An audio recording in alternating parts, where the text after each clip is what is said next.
क्या आपको पता है आपकी कीमत क्या है? आगे के शब्दों के लिए मैं थोड़ी माफ़ी चाहूँगा। क्या आपको पता है आप कितने में बिकाऊ हैं? आपको कितने में ख़रीदा जा सकता है? नहीं।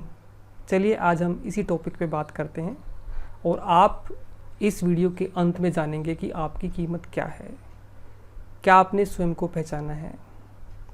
नमस्कार, मैं हूं doctor Sunil Bhardwaj, assistant professor in yoga. आज के इस व्याख्यान की जो शुरुआत है मैं कुछ समय पहले से करना चाहूँगा। कुछ समय पहले मैं स्पोकन इंस्टीट्यूट चलाता था और वहाँ पर मेरे पास बच्चे आते थे इंग्लिश सीखने के लिए। अब जब किसी एक लैंग्वेज को हम सिखाते हैं तो दूसरी को कुछ दिनों के लिए बंद करना पड़ता है, तो वहाँ पर हिंदी को बंद करवाया जाता था। ध्यान रखिए, मैं वहाँ सिर्फ इंग्लिश लैंग्वेज को सिखाता था, अंग्रेज पैदा नहीं करता था। तो कुछ दिनों के लिए हिंदी लैंग्वेज को बंद करता था ताकि वो इंग्लिश पे उनकी पकड़ हो जाए, लैंग्वेज को वो सीख पाएँ। तो जैसे ही हिंदी को बंद करता था तो हिंदी बोलने के ऊपर फ़ाइन होता था और 5 रुपये फ़ाइन होता था कि कोई भी बच्चा इंस्टीट्यूट में या इंस्टीट्यूट के आसपास में हिंदी बोलता है तो उसको 5 रुपये पे करने पड़ेंगे। यू हैव टू पे 5 rupees if you speak Hindi near surrounding. तो इस प्रकार का रूल मैंने वहाँ बना रखा था। तो उसमें कुछ बच्चे ईमानदारी से पालन भी करते थे, कुछ कर नहीं पाते थे। तो वहाँ पर मैं उनको एक ही लाइन बोलता था, आप अपनी कीमत को पहचानें। जो बच्चा 5 रुपये के लिए झूठ बोलता है उसकी कीमत 5 रुपये से भी कम है।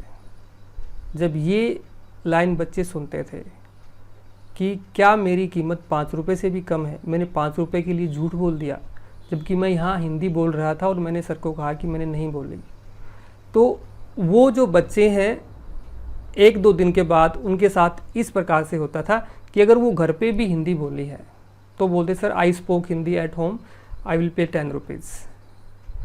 यानी कि उनको अपनी कीमत का एहसास करवाना कि आपकी वास्तव में कीमत क्या है। क्या मेरी कीमत 5 रुपये से भी कम है, मैं 5 रुपये के लिए झूठ बोलता हूँ। तो ऐसे ही हमें अपनी कीमत को आंकना है कि हमारी कीमत कहाँ क्या है, मैं कितने रुपए के लिए झूठ बोलता हूँ, कितने रुपए में मैं बिक सकता हूँ या कितने रुपए में लोग मेरे को खरीद सकते हैं। अगर आपने अपनी कीमत को पहचान लिया ना तो दुनिया की कोई भी ताकत आपको खरीद नहीं सकती है।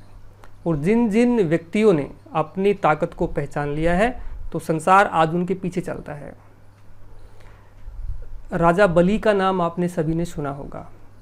राजा बलि यज्ञ कर रहे थे और भगवान जो विष्णु थे वामन का रूप धर के उनके वहाँ पर पहुँचे और उन्होंने 3 गज ज़मीन राजा बलि से मांगी।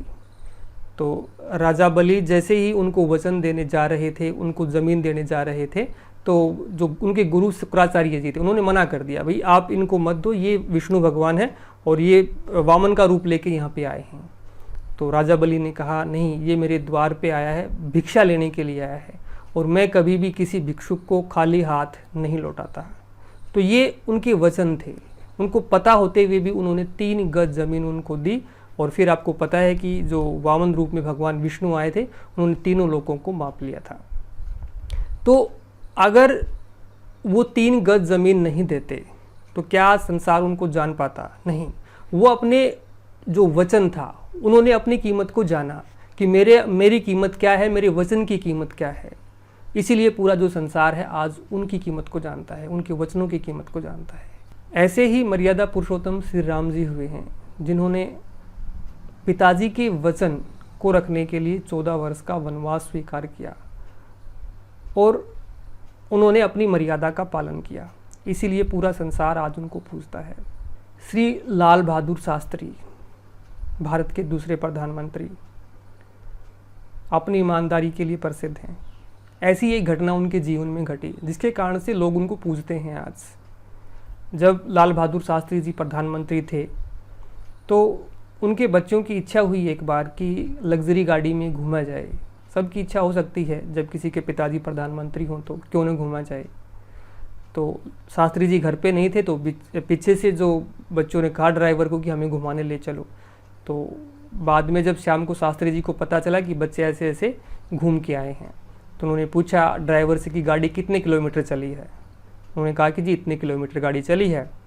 ठीक है, उन्होंने अपनी पत्नी को बुलाया, पत्नी का नाम ललिता था। उन्होंने कहा कि ललिता देवी, बच्चे सरकारी खर्चे पर घूम के आए हैं, ये कोई पर्सनल प्रॉपर्टी नहीं है, आप मेरी सैलरी से इतने रुपए राजकोष में जमा करवा देना। तो ऐसे थे प्रधानमंत्री हमारे लाल बहादुर शास्त्री, जिन्होंने अपनी कीमत को जाना। तो जो व्यक्ति अपनी कीमत को जान लेता है, संसार की कोई भी ताकत उसको खरीद नहीं सकती है। तो हम सभी भी अपनी कीमत को जानें, हमारी कीमत क्या है, हमारी वैल्यू क्या है, हमारे शब्दों की वैल्यू क्या है, क्या हम बिकाऊ हैं, कितने में बिकाऊ हैं, आपको कौन खरीद सकता है या नहीं खरीद सकता। ये सब अब आपके ऊपर है, आप अपनी कीमत का स्वयं निर्धारण करें।